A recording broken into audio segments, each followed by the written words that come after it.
আজি বিজেপিৰ ৪৬ সংখ্যক স্থাপনা দিৱস ১৯৮০ চনৰ ৬ এপ্ৰিলত জনসংঘৰ পৰা বিজেপি হৈছিল। ৰাজনৈতিক দলটোৰ প্ৰতিষ্ঠা দিৱসৰ আয়োজন কৰা হৈছে দলটোৰ প্ৰতিটো কাৰ্যালয়তে।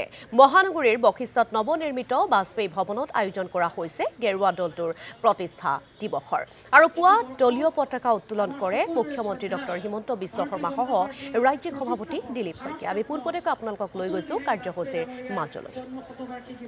আমাৰ আপোন দলটোৰ ৪৬ সংখ্যক স্থাপনা দিৱসৰ শুভ আৰু পবিত্ৰ মুহূৰ্তত প্ৰতিগৰাকী মই দলৰ আত্মীয় কাৰ্যকৰ্তালৈ দলটোৰ প্ৰতিষ্ঠা দিৱসৰ আন্তৰিক শুভেচ্ছা প্ৰীতি আৰু সম্ভাষণ জ্ঞাপন কৰিছোঁ।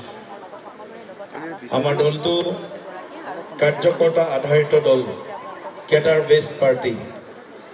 আমাৰ দলত নেতা আৰু কাৰ্যকৰ্তাৰ পৰিচয় সমানেই, কাৰণ আমাৰ সমান লক্ষ্য, আমাৰ সমান আকাংক্ষা। সেই সমান লক্ষ্য সমান আকাংক্ষা প্ৰাপ্তিৰ কাৰণে ১৯৮০ চনৰ আজিৰ দিনটোৰ পৰাই সমগ্ৰ দেশত এটা ৰাষ্ট্ৰীয় ৰাজনৈতিক আন্দোলনৰ জন্ম হৈছিল। এটা ৰাষ্ট্ৰীয় ৰাজনৈতিক শক্তিশালী মঞ্চ প্ৰতিষ্ঠা হৈছিল।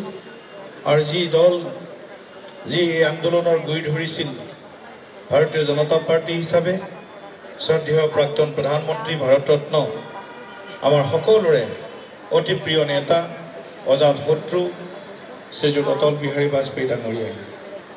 আৰু তেখেতক সংগ দিছিল শ্ৰদ্ধেয় ভাৰতৰত্ন লালকৃষ্ণ আদৱানী ডাঙৰীয়া আৰু সেই সময়ৰ বহু জ্যেষ্ঠ শ্ৰেষ্ঠ কাৰ্যকৰ্তাই, যিসকল হয়তো কিছু আমাৰ মাজত আজি নাই আৰু কিছু আমাৰ মাজত আছে। যিসকল আমাৰ মাজত আজি নাই সেইসকল প্ৰাতঃস্মৰণীয় মহীৰূহলৈ মই মোৰ দলৰ অসমৰ ৬৫ লাখ কাৰ্যকৰ্তাৰ হৈ গভীৰ শ্ৰদ্ধা নিবেদন কৰিছোঁ। আৰু যিসকল আমাৰ মাজত আছে সেইসকললৈ আমি আমাৰ আন্তৰিক শুভকামনা আৰু তেখেতসকলৰ সুস্বাস্থ্য আৰু সুদীৰ্ঘ কৰ্মময় জীৱনৰ বাবে মই ঈশ্বৰৰ ওচৰত প্ৰাৰ্থনা জনাইছোঁ। শ্ৰদ্ধাৰ কাৰ্যকৰ্তাসকল, আজি এই দলটো ৰাজনৈতিক ক্ষেত্ৰখনত এক সৰ্বস্পৰ্শী আৰু সৰ্বব্যাপী দললৈ ৰূপান্তৰ হৈছে। এই ৰূপান্তৰৰ খনিকৰসকল আমাৰ দলৰ প্ৰতিগৰাকী কাৰ্যকৰ্তাসকলৰ কঠোৰ ত্যাগ, তপস্যা, সাধনা আৰু